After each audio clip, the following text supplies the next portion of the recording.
তুমি?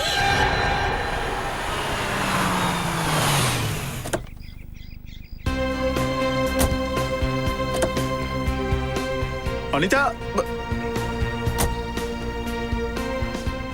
রাজু, জিনিস ভেতরে নিয়ে এসো।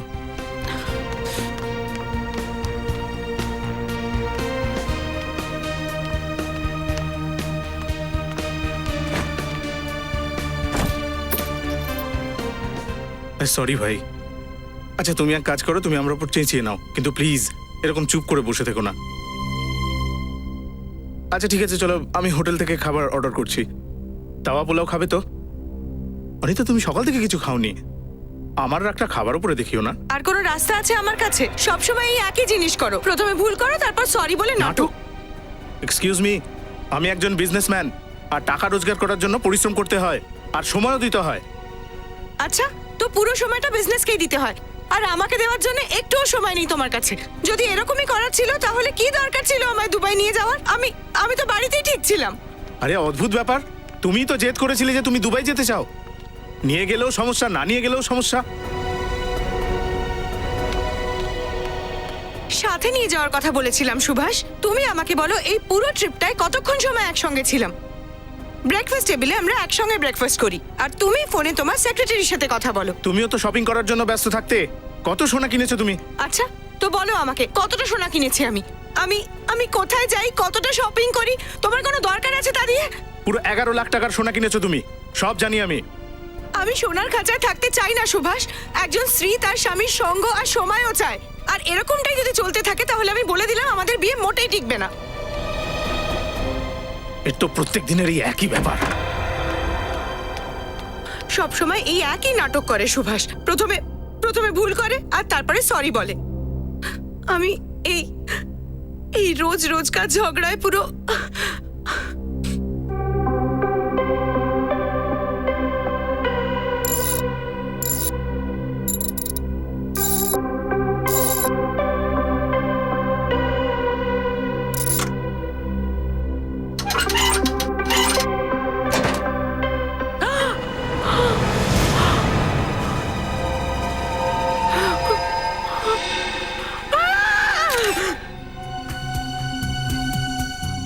আপনারা দুজনে কখন জানতে পারলেন যে ডলি দেবীর মৃত্যু হয়েছে?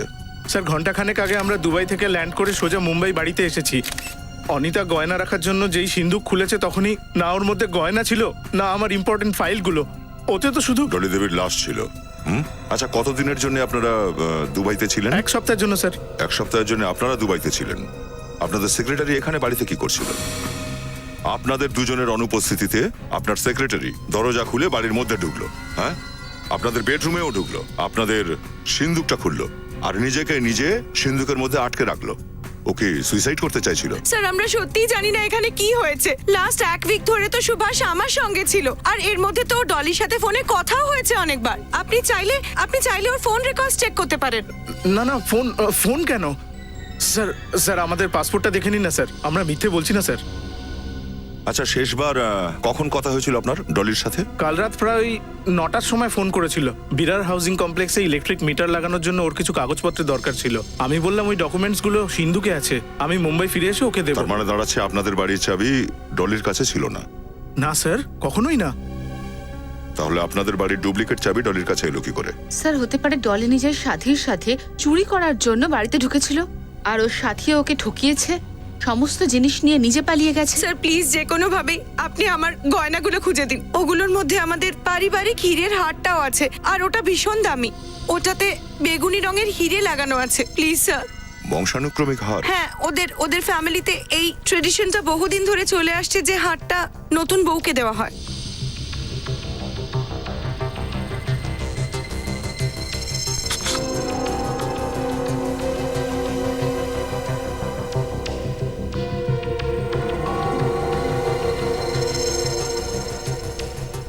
স্মাইলি বল।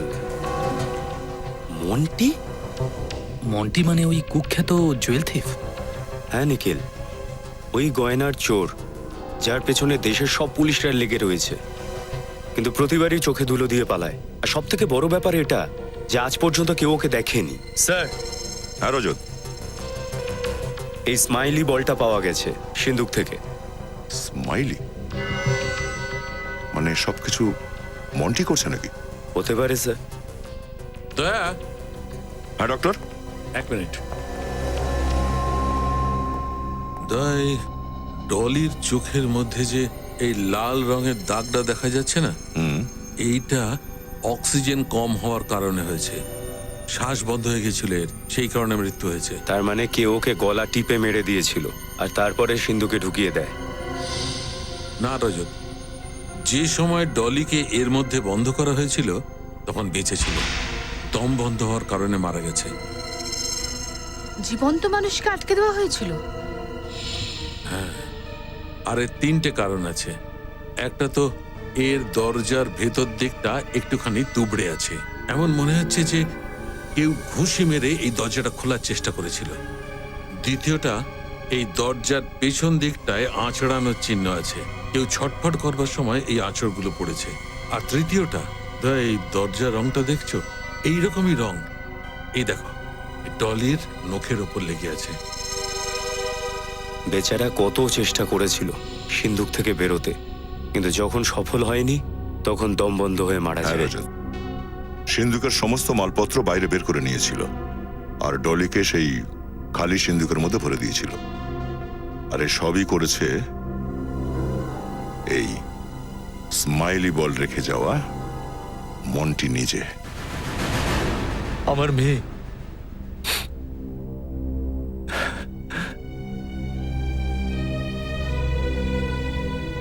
কে মেরেছে আমার মেয়েকে স্যার? আমার বার্ধক্যের অবলম্বনকে কে কেড়ে নিল? আপনি শান্ত হয়ে যান প্লিজ। আমরা আপনার দুঃখ বুঝতে পারছি, আমরা অনুসন্ধান চালাচ্ছি। ডলির অপরাধীদের আমরা কিছুতেই ছাড়ব না। এটা সঠিক সময় নয় আপনাকে কিছু জিজ্ঞাসা করার, কিন্তু এই বাড়িতে কি আপনারা বহু বছর ধরে আছেন? না স্যার, আমরা একটা ছোট্ট বাড়িতে থাকতাম। 1 বছর আগে ডলি পরিশ্রমের টাকা দিয়ে এই বাড়িটা কেনে, খুব ভালোবেসে সাজিয়েছিল। কিন্তু কি লাভ বলুন, ডলি তো আর নেই। ডলি এই বাড়িটা কিনেছিল? ক্ষমা করবেন, ডলির মাইনে তো 25,000 টাকা ছিল। এই অল্প বেতনে এই বাড়ি কেনা, এত জিনিস। ও তো প্রতি মাসে বোনাস পেত স্যার। প্রতি মাসে বোনাস? ওর কাজকর্ম দেখে ওর বস ভীষণ খুশি ছিলেন। ও প্রতি মাসে ক্যাশ বোনাস পেত 5 লাখ টাকা। 5 লাখ টাকা মাসে? হ্যাঁ স্যার, ও 2 দিন আগেই এই মাসের বোনাসটা পেয়েছিল, 5 লাখ টাকা। ওই টাকা কোথায়? ডলির ঘরে রাখা আছে স্যার। আমরা দেখতে পারি? আগে হ্যাঁ, আমি নিয়ে আসছি।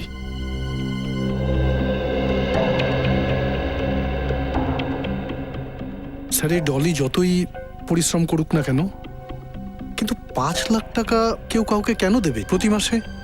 সেটাই তো বুঝতে পারছি না। আমিও তো অবাক হচ্ছি। মাইনে 25,000 আর বোনাস 5 লাখ টাকা।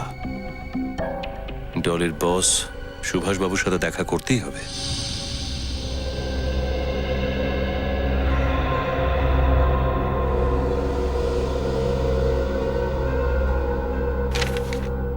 বাপরে, একটা চোর আজ পর্যন্ত এতগুলো চুরি করার পরেও আজ পর্যন্ত আইনের হাতে ধরাই পড়লো না। এই মন্টির কেস রেকর্ড দেখে মনে হচ্ছে ও জন্মানোর পর থেকেই যেন চুরি করা শুরু করেছে। বাপ রে বাপ, এতগুলো ফাইল সব মন্টির? মনে হচ্ছে ওর পুরো ফ্যামিলির ইতিহাস তোমরা খুঁজে বের করেছো। হ্যাঁ স্যার, আর ইতিহাসটাও দারুণ রোমাঞ্চকর। 100টার উপরে কেস করা হয়েছে ওর নামে। স্যার, স্মাইলি বল ছাড়া ওর বিরুদ্ধে না কোনো প্রমাণ পাওয়া গেছে, নাই বা কোনো সাক্ষী। এতগুলো কেস হওয়া সত্ত্বেও একটাও ফাইলে ওর একটাও ছবি নেই স্যার। সেটাই তো আশ্চর্যের কথা, যে এই 100টারও বেশি চুরি করার পরেও ওকে কেউ দেখেনি, এমনকি ও দেখতে কেমন তাও জানে না। সেটা কিভাবে সম্ভব? নিশ্চয়ই ফাইলগুলো থেকে কিছু জেনেছো বা পেয়েছো। ওর সঙ্গী সাথী কারা, ও কোন শহরে থাকে বা কোন শহরে এই সমস্ত কাজ করে? না স্যার, কিচ্ছু না স্যার, ও নিজেই অপারেট করে। ওর কোনো সঙ্গীও নেই, ওর কোনো গ্যাংও নেই। আর চুরি করা গয়নাগুলো ও কাকে আর কোথায় বেচে এটাও কেউ জানে না। খুব ধূর্ত স্যার। ধূর্ত? আসলে এখনো পর্যন্ত ওর আমাদের সঙ্গে দেখা হয়নি তো। এবার ও জানতে পারবে সচিন সব অপরাধীরই কোনো না কোনো দুর্বলতা থাকে, শুধু ওর দুর্বলতাটা খুঁজে বের করো, তাহলে অপরাধীটাকেও পেয়ে যাব।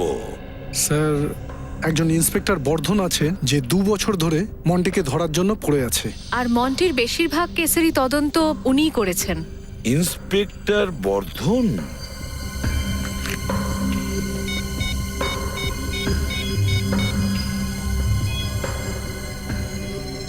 ইন্সপেক্টর বর্ধন, এসিপি প্রদ্যুমান বলছি।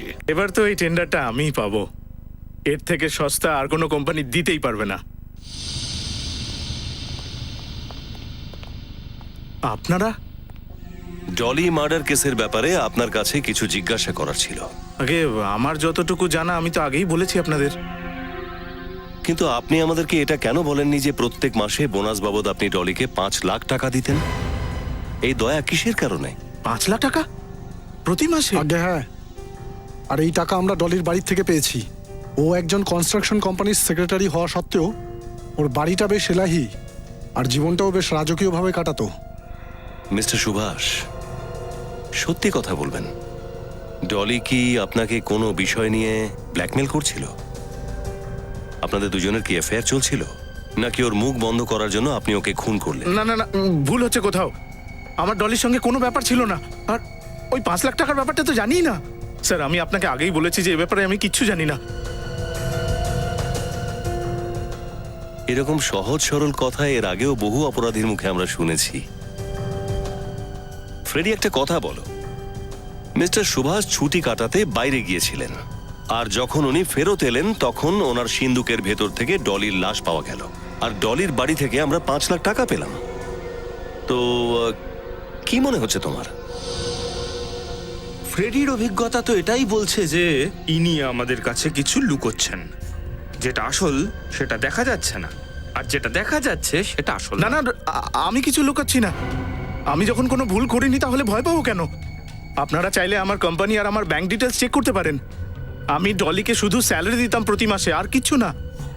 ঠিক আছে মিস্টার সুভাষ, আপনাকে আবার বিরক্ত করবো আমরা। Thank you.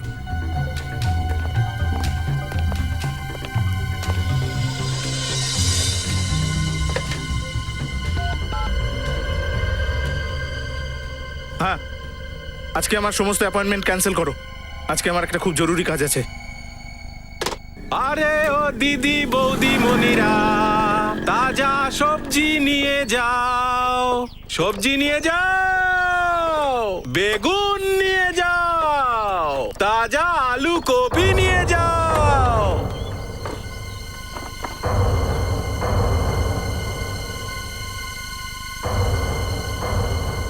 স্যার, সবজি লাগবে নাকি?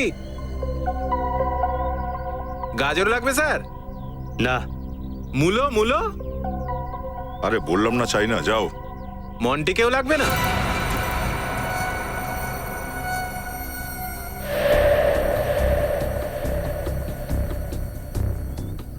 ইন্সপেক্টর বর্ধন। আরে স্যার, আপনি তো জানেন যে আমাদের ব্যবসায় নাম নিতে নেই। ভাই বলে ডাকুন, ভাই।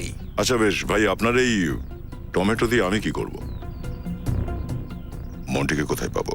আরে 2 বছর ধরে তো মন্টিকে আমি নিজেই খুঁজছি। 2 বছর হয়ে গেছে, তাও আপনি খুঁজে পাননি? আরে মন্টির মতো চোরকে ধরা টমেটো বেচার মতো কোনো কাজ নয়। গত 2 বছর ধরে ছদ্মবেশ ধরেও কোনো লাভ হয়নি। স্যার, আমার খোঁচর একটা খবর দিয়েছে। সামনে ওই যে বাংলোটা দেখছেন, লন্ডন থেকে একটা ফ্যামিলি এসছে, লন্ডন থেকে অনেক গয়না নিয়ে এসছে সঙ্গে করে, অনেক গয়না। যেখানে দামি গয়না আছে সেখানে তো মন্টি পায়ের ধুলো দিতে নিশ্চয়ই আসবে। ঠিক ঠিক বলেছেন স্যার। এসিপি স্যার বলছিলেন যে মন্টিকে ধরার ব্যাপারে তুমি আমাদের সাহায্য করতে পারো। অনেক খোঁজ খবর রাখো তুমি ওর ব্যাপারে, অনেক ফাইলও রেডি করেছো। হ্যাঁ স্যার, আপনি বললে এই সবজি আর ফাইল সব নিয়ে অফিসে চলে যাচ্ছি। হ্যাঁ, তবে তার আগে এখানে কাউকে পাহারায় রেখে তারপরে যাব। ঠিক আছে, তাড়াতাড়ি এসে ব্যুরোতে দেখা করো। হ্যাঁ স্যার, চললাম। হ্যাঁ।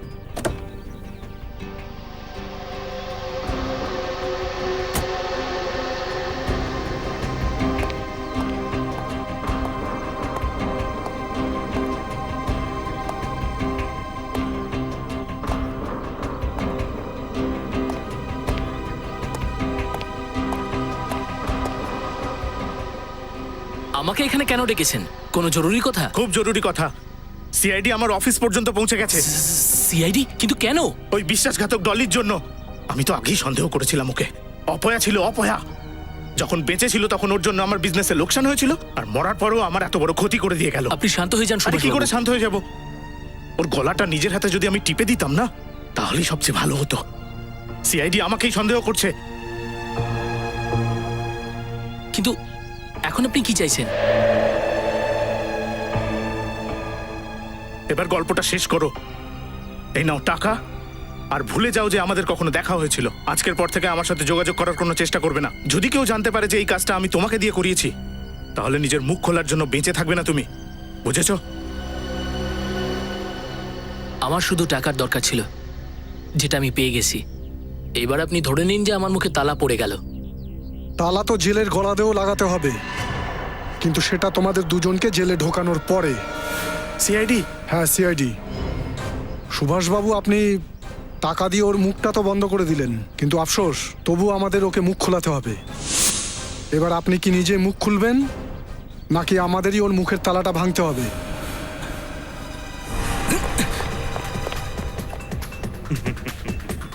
পালিয়েছে।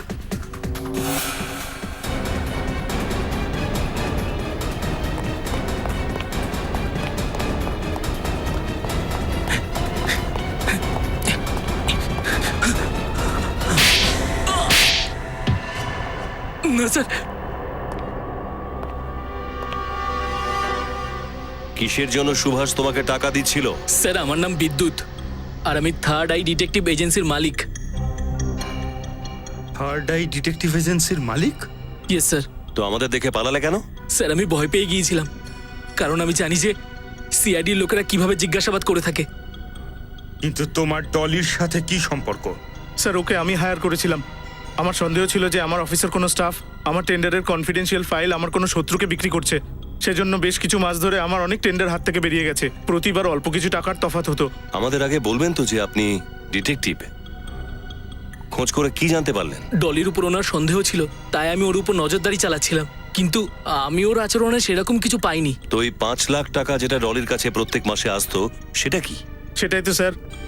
স্যার, যখন আপনি অফিসে 5 লাখ টাকার কথা বললেন, আমি একেবারে নিশ্চিত হয়ে গেলাম যে ডলি আমার শত্রুদের আমার ফাইল বিক্রি করছিল।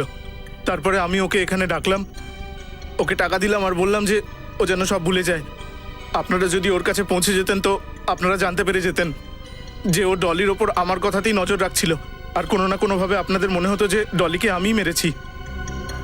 এটা তো পরিষ্কার বোঝা গেল যে ডলিকে প্রত্যেক মাসে ওই 5 লাখ টাকা এই সুভাষের কোনো কম্পিটিটর দিচ্ছিল। কিন্তু মন্টি ডলিকে কেন মারলো এটা বুঝতে পারছি না। এই ডলি আর মন্টির মধ্যে কোনো সম্পর্ক ছিল, নাকি মন্টি ডলিকে মারার জন্য কন্ট্রাক্ট নেয়নি? তো স্যার, এবারে এই মন্টিকে খুঁজবো কি করে? সিনিয়র ইন্সপেক্টর বর্ধন, এখন শুধুমাত্র উনিই মন্টির ব্যাপারে কিছু বলতে পারবেন।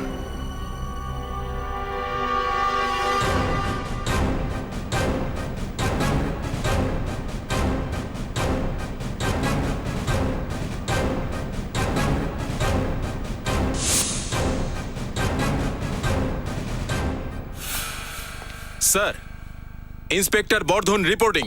বর্ধন, গুড। এই inspector Sachin, hello. Shreya, hi. Pankaj. Hi. Sir, বাকি অফিসারেরা দয়া স্যার, অভিজিৎ স্যার আর ফ্রেডিকে দেখতে পাচ্ছি না। বাইরে গেছে আরেকটা অন্য কেসের তদন্ত করতে। যাক, ভালো লাগলো তুমি ওদেরকে চেনো। স্যার, আপনাদেরকে কে চেনে না বলুন? যখন আমি পুলিশের ট্রেনিং এ ছিলাম তখন সিআইডি টিমের উদাহরণ দেওয়া হতো আমাদের। বর্ধন, এবার কিন্তু শুধু মন্টি চুরি করেনি, খুনও করেছে। ক্ষমা করবেন স্যার, তবে আমার মনে হয় না মন্টি কাউকে খুন করতে পারে। কেন? স্যার, গত 2 বছর ধরে আমি মন্টির কেসগুলো নিয়ে তদন্ত করছি। 100রও বেশি চুরি করেছে ও, কিন্তু একটাও খুন করেনি। এবারে করেছে। ও ডলির বসের বাড়িতে চুরি করেছে, ডলির সাহায্য নিয়ে, আর কাজ শেষ হওয়ার পরে ডলিকেই মেরে দিয়েছে। স্যার, মন্টি কিন্তু একাই চুরি করে, কারোর সাহায্য ছাড়াই। চুরি করাটা ওর পেশা নয়, প্যাশন, একটা প্যাশন। ও যখনই চুরি করে পুরোটা প্ল্যান করে নিয়ে করে, আর তখনই করে যখন বাড়িতে কেউ থাকে না। তার মানে যেখানে ও চুরি করে সেখানকার এলাকাটা আগে দেখে নেয়, ওখানকার আশেপাশে যারা থাকে তাদের কাছে জিজ্ঞাসাবাদও করে, আর তখন হয়তো ওকে কেউ দেখেও থাকতে পারে। স্যার আপনি দেখার কথা বলছেন? এখনো পর্যন্ত ওর আসল নামটাই কেউ জানে না। এই মন্টি নামটা তো আমরা ওর অপরাধের ফাইল খোলার জন্য রেখেছি। হ্যাঁ, তবে যেখানেই ও চুরি করে একটা স্মাইলি বল সেখানে রেখে যায়। তোমার কথা শুনে তো মনে হচ্ছে তুমি ওর বড় ফ্যান হয়ে গেছো। না স্যার। বাদ দাও, ওর নিশ্চয়ই তো কোনো উইক পয়েন্ট আছে, মানে দুর্বলতা। স্যার একটা দুর্বলতা আছে। কি বলো? দামি আর দুষ্প্রাপ্য হিরে। আচ্ছা, দুষ্প্রাপ্য আর দামি হিরে।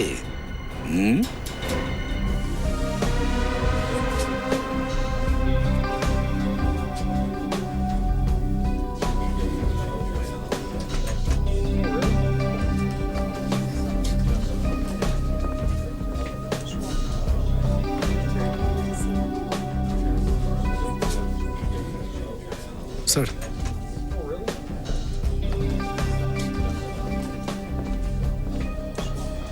হ্যাঁ সচিন, স্যার মেইন এন্ট্রান্স ছাড়া আরও 3টে এন্ট্রান্স ছিল, যেগুলো সিল করিয়ে দিয়েছি। এখন এক্সিবিশনে আসার জন্য একটাই রাস্তা আছে, আর সেখানেও কড়া পাহারা আছে। অ্যারেঞ্জমেন্ট তো ঠিকই আছে সচিন, কিন্তু এই মন্টিকে আন্ডার এস্টিমেট করার মতো ভুল আমরা করতে পারি না। ছদ্মবেশ ধরতে ওস্তাদ এই লোকটা। স্যার বসো। সবকিছু ঠিক আছে? হ্যাঁ স্যার। সব ক্যামেরাগুলো ঠিক আছে তো? কোনো সমস্যা নেই তো? না স্যার। মেন গেটের ফুটেজ দেখাও।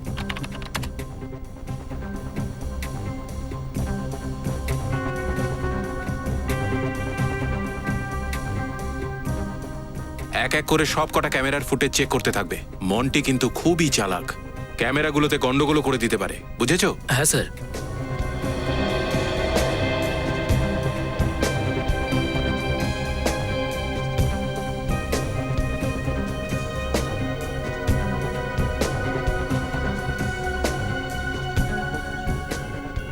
স্যার সিসিটিভি কন্ট্রোল রুমের চেকিং আমরা করে নিয়েছি। ঠিক আছে, তুমি আর নিখিল সামনের মেন এন্ট্রান্সে নজর রাখো। Okay. আমি এখানে নেকলেসের কাছেই আছি। ওকে। এই, কেউ নিজের জায়গা থেকে নড়বে না, যে যেখানে আছো সেখানেই দাঁড়িয়ে থাকো। হঠাৎ লাইট চলে গেল কেন? এটা কি করে হতে পারে স্যার? কারেন্টের তো 3টে ব্যাকআপ ছিল আমাদের। কেউ নড়বে না এখান থেকে।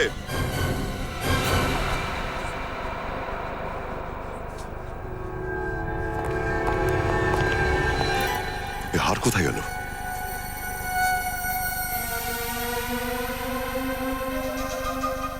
সচিন, মেন গেট বন্ধ করো, এখান থেকে যেন কেউ না বাইরে যায়। আপনারা সবাই এদিকে চলে আসুন প্লিজ, একটু কোঅপারেট করুন। এদিকে আসুন আসুন, quick। এদিকে আসুন।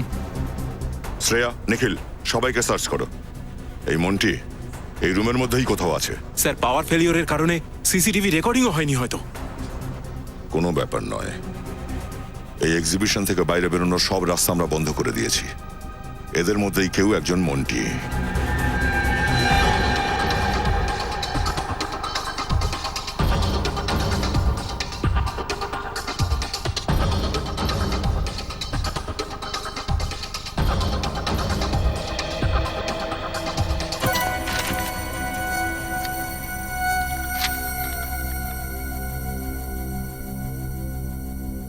আমি হাওয়ার মতো আপনার পাশে পাশেই আছি। আপনি অনুভব করতে পারবেন না আমায়, কিন্তু স্পর্শ করতে পারবেন না, ধরতেও পারবেন না আমায়। আমি বুদ্ধিমান এবং ধূর্ত, চোর আমি, কিন্তু খুনি নই। সুভাষের সিন্দুক আমিই খালি করেছি, কিন্তু ওই মেয়েটাকে কোনোভাবেই আমি খুন করিনি।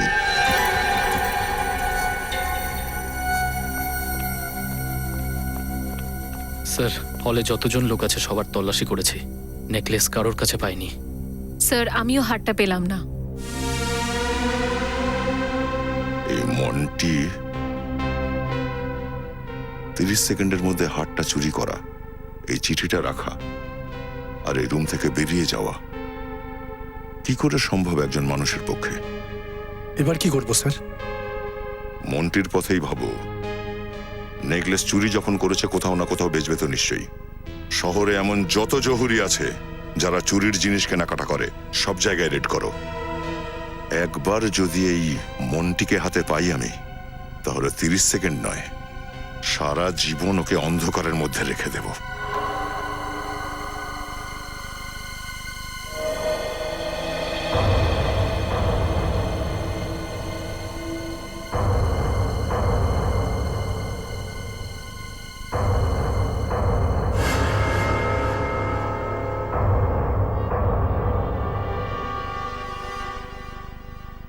আসুন সাহেব আসুন, কি দেখাবো? আরে ভাই, আমার একদম আসল হিরে চাই। হ্যাঁ, ইনি হলেন আমার বর্দা। বর্দা আর বৌদির আজ বিবাহ বার্ষিকী, তাই বর্দা বৌদিকে খুব ভালো একটা উপহার দিতে চান। কি বললাম, মাথায় ঢুকলো তো? আমি সব কিছু বুঝে গেছি। আসুন, আপনারা দাঁড়ান, আমি নিয়ে আসছি।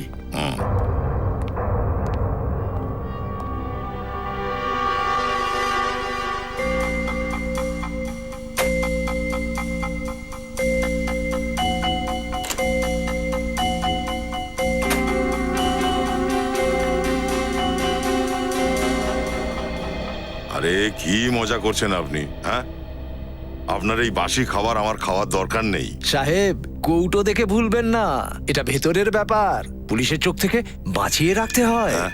পুলিশের চোখ থেকে বাঁচিয়ে? আরে ওসব কথা ছাড়ুন, এই যে দেখুন,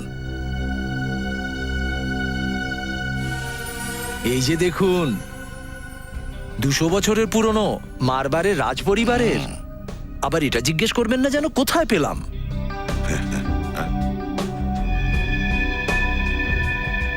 কড়া সিকিউরিটির ব্যবস্থা ছিল, তারপরেও চোখের সামনে দিও হাতটাকে নিয়ে গেল কি করে? স্যার, আমরা তো আসা যাওয়ার সমস্ত রাস্তা বন্ধ করে দিয়েছিলাম, এমনকি প্রত্যেকটা গেস্টকে ভালো করে চেক করা হয়েছিল, কিন্তু কিছুই পাইনি স্যার। তাহলে ওই হাতটা গেল কি করে?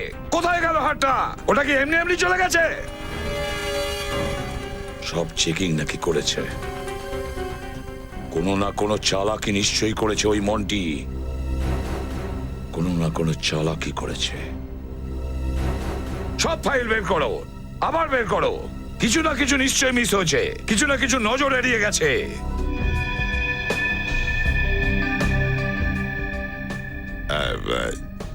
এর থেকে একটু ভালো জিনিস নেই, আর একটু দামি? এটা তো এক্ষুনি তো আমার কাছে নেই, কিন্তু নতুন মাল এলে আপনাকে নিশ্চয়ই জানাবো। আপনি আপনার ফোন নাম্বারটা দিয়ে যান। পরের কথা পরে হবে। চলো, ঠিক আছে।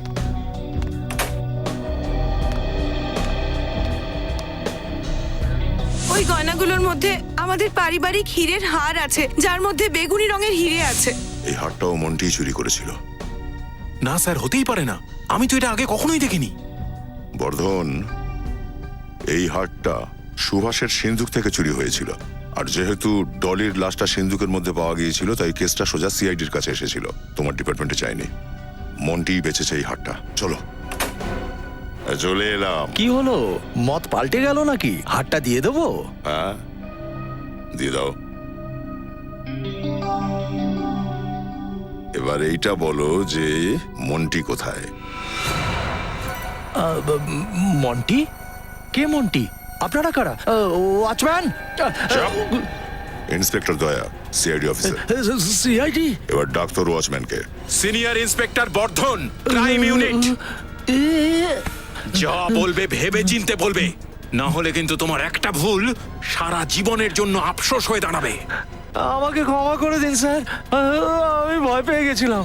ওই হার মন্টি আমাকে বিক্রি করেছিল। মন্টির নাম্বার আছে তোর কাছে? না স্যার, ওর ব্যাপারে আমি কিচ্ছু জানি না। ঠিক আছে, আমরা আমাদের এক অফিসারকে তোমার দোকানে রেখে যাচ্ছি। যদি আবার মন্টি এখানে আসে না, তাহলে আমাদের সঙ্গেই যাবে।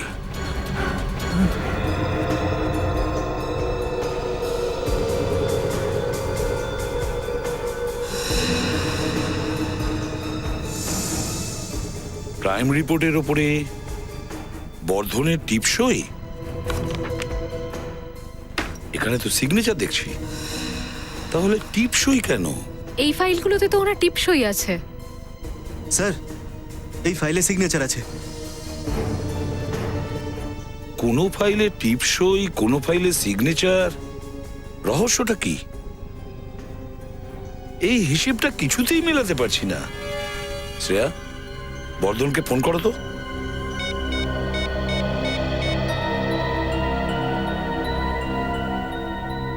স্যার, ওনার ফোন তো বন্ধ বলছে। তাহলে হেডকোয়ার্টার্সে ফোন করো আর ওদের জিজ্ঞাসা করো বর্ধনের টিপসই, বর্ধনের সিগনেচার, আসলে ব্যাপারটা কি?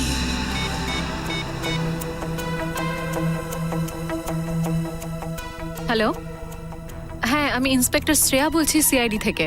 আমি ইন্সপেক্টর বর্ধনের সঙ্গে কথা বলতে চাইছি। উনি আছেন এখন অফিসে?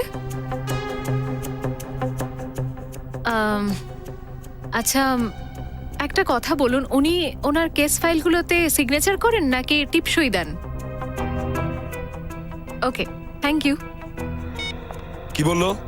স্যার, হেডকোয়ার্টার্সের অফিসার বললেন যে ইন্সপেক্টর বর্ধন 3 দিন থেকে ডিউটিতেই আসেননি। 3 দিন ধরে ডিউটিতেই আসেনি? স্যার, এটাও বললেন যে ওনার ফোনটা বন্ধ পাচ্ছেন। আরে, স্যার গত 2 দিন ধরে তো উনি আমাদের সাথে কাজ করছেন, তাই কি উনি হেডকোয়ার্টারে রিপোর্ট করেননি? এমনটা হয় না, যে কোনো অবস্থাতে আমাদের হেডকোয়ার্টারে রিপোর্ট করতেই হয়। আচ্ছা, সিগনেচারের ব্যাপারে যে বললে ওরা কি বললো? অফিসার বললেন যে ওনার নাকি 6 মাস আগে একটা অ্যাক্সিডেন্ট হয়েছিল আর ওনার ডান হাতটায় ফ্র্যাকচার হয়ে গেছিল। তারপর থেকে উনি কেস ফাইলগুলোতে টিপসই দেন। কিন্তু স্যার, আমরা সবাই তো ইন্সপেক্টর বর্ধনকে সব জায়গায় ওনার ডান হাত ব্যবহার করতেই দেখেছি।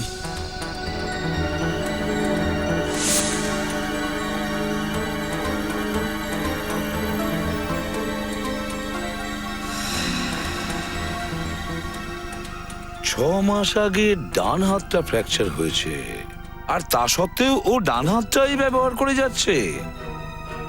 তাহলে কে এই বর্ধন? ও কি আমাদেরই বর্ধন, নাকি ছদ্মবেশী বর্ধন?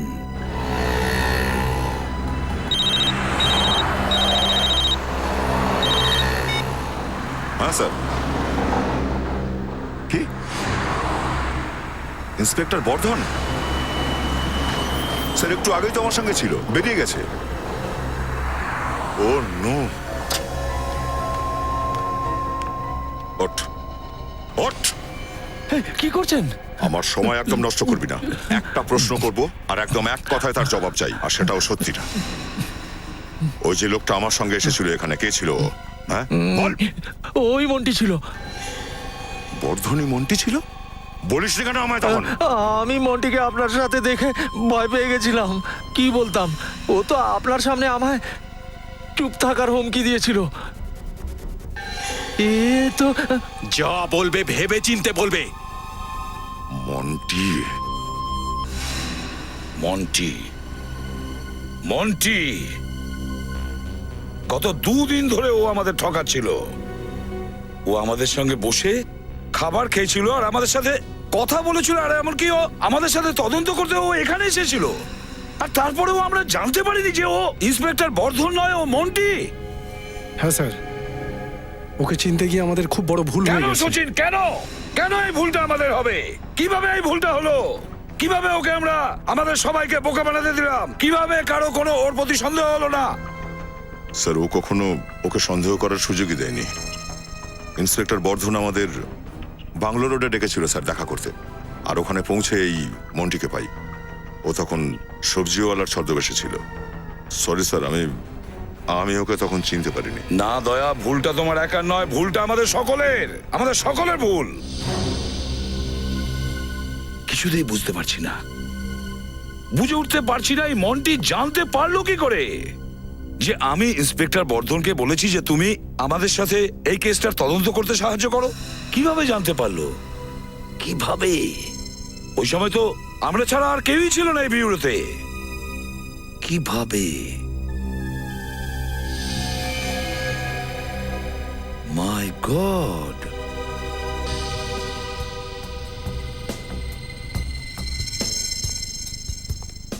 মাই গড!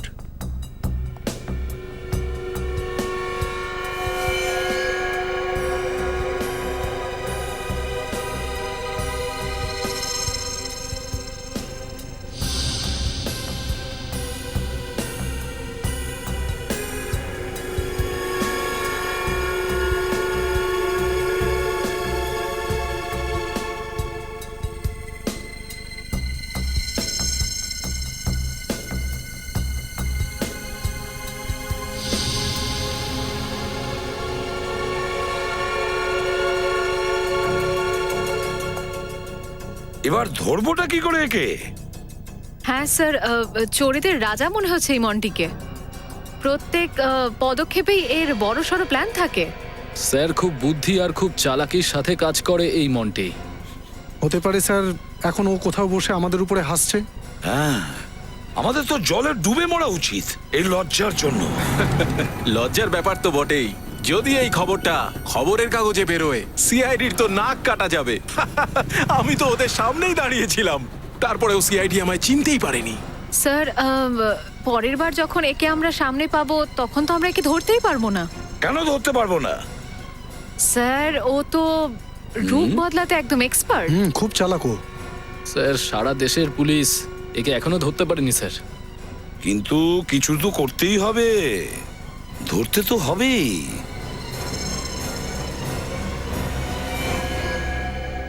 কিছু তো করতেই হবে।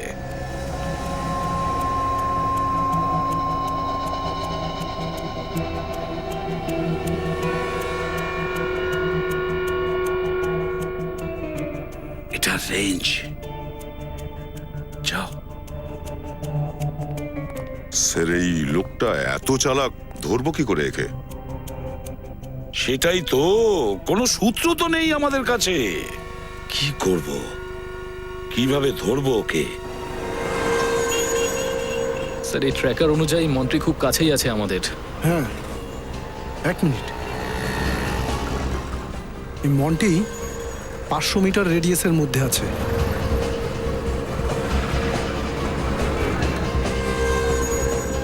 স্যার আমরা মন্টির খুব কাছে চলে এসেছি।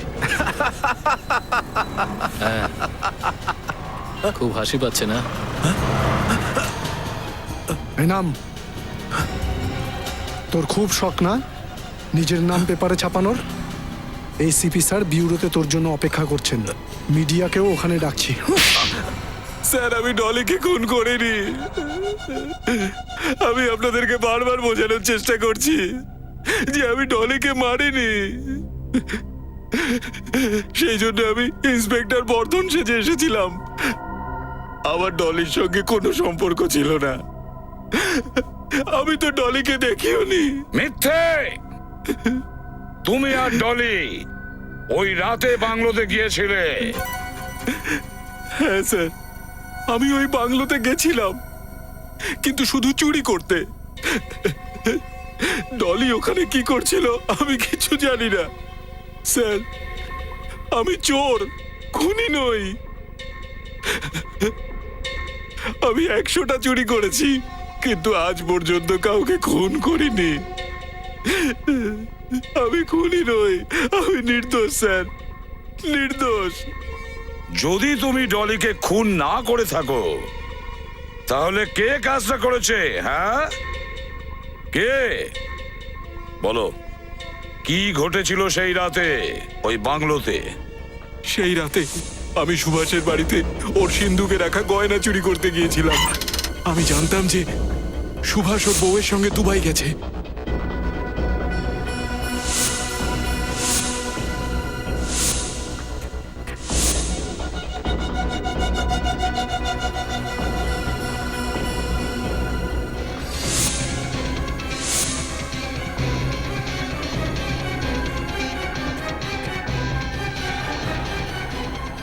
স্যার যেই আমি কারোর আসার শব্দ পাই, আমি জানলা দিয়ে পালিয়ে গেছিলাম।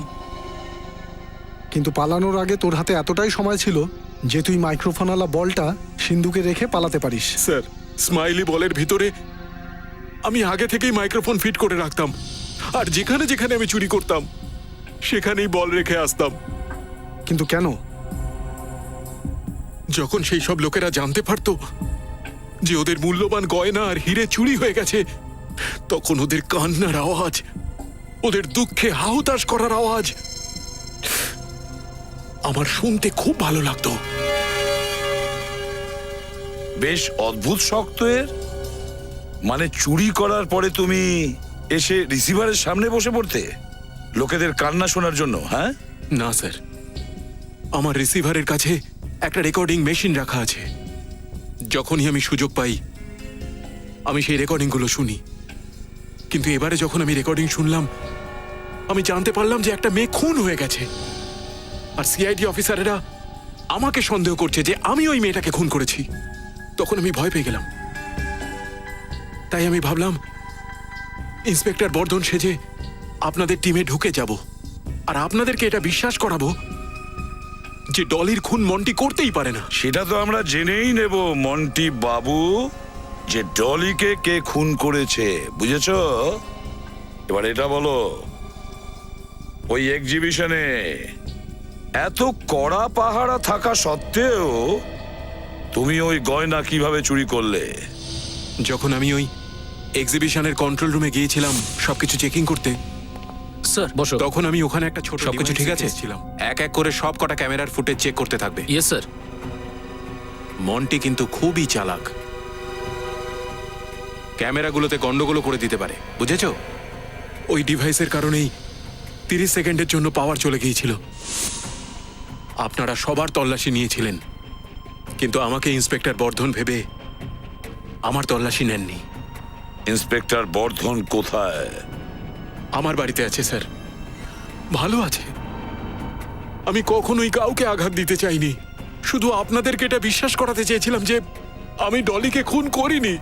আচ্ছা, তোমার ওই সিন্ধুকে মাইক্রোফোন রেখে যাওয়া পর্যন্ত ডলি ওই ঘরে আসেনি, রাইট? না।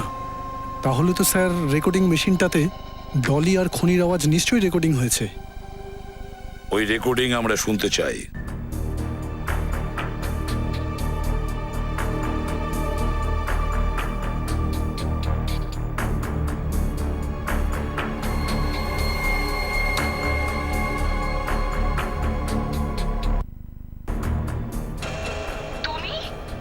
তুমি এখানে কি করছো? তোমাকে তো বলেছিলাম যে কাল দেখা করব। কালকের কথা কে জানে ডলি, হয়তো তুমি কালকে সকালটাই দেখতে পেলে না। দেখো দেখো, আমার কাছে আসবে না, নয়তো। না হলে কি হবে? আজ তুমি যা হয়েছো আমার কারণে হয়েছো। আমার খেয়ে আমার পরে তুমি আমাকেই ব্ল্যাকমেল করছো। প্লিজ ক্ষমা করে দাও আমাকে। না, এক মিনিট, একটু রিমাইন্ড করো, তারপরে আবার চালাও। আজ তুমি যা হয়েছো আমার কারণে হয়েছো। আমার খেয়ে আমার পরে তুমি আমাকেই ব্ল্যাকমেল করছো। প্লিজ ক্ষমা করে দাও আমাকে। না, শুনেছো? হ্যাঁ স্যার, যখন আশেপাশে মাইক্রোফোন অথবা স্পিকার থাকে তখন ফোন আসার সময় ঠিক এরকমই আওয়াজ হয়। এক্স্যাক্টলি, তাই না? হ্যাঁ স্যার। স্যার হতে পারে সুভাষ ওই সময় ডলিকে ফোন করেছিল। কিন্তু স্যার ডলি তো নিজের মোবাইল বাড়িতে ফেলে গেছিল। যদি ডলি তার বাড়িতে মোবাইলটা ফেলে এসেছিল, তাহলে ওখানে যে ফোনটা বেজেছিল সেটা ওই অপরিচিত ব্যক্তির ফোন হতে পারে, মানে খুনির ফোন। সে একটা কাজ করো, সমস্ত মোবাইল কোম্পানিতে ফোন করে দেখো আর খোঁজ নাও ওই রাতে 1:30 থেকে 2টোর মধ্যে সুভাষের বাড়িতে কোন নাম্বার থেকে ফোন এসেছিল। যদি সেটা জানা যায় তাহলে এটাও জানা যাবে যে ওই অপরিচিত ওই খুনিটার নাম্বার আর ওই লোকটা আসলে কে সেটাও। হ্যাঁ হ্যাঁ, আপনার বিজনেসকে সফল করার জন্য আপনি যা ডিসিশন নিয়েছেন একদম ঠিক নিয়েছেন। এখন আপনার যা কন্ট্যাক্ট চাই সেগুলো পেতে আমি আপনাকে সাহায্য করব।